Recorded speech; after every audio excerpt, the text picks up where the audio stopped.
সাভারের রানা প্লাজা ধসে গেছে প্রায় ৯৭ ঘন্টা বা প্রায় ১০০ ঘন্টা হতে চললো।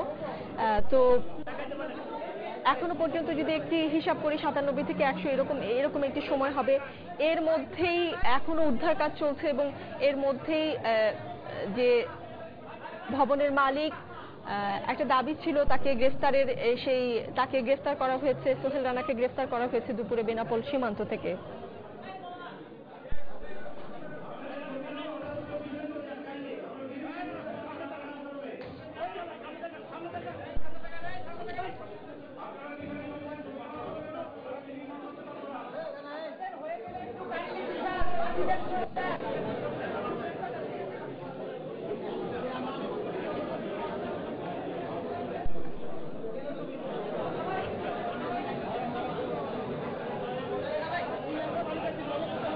দুপুরে যশোরের বেনাপোল সীমান্ত থেকে গ্রেফতার করা হয় সোহেল রানাকে।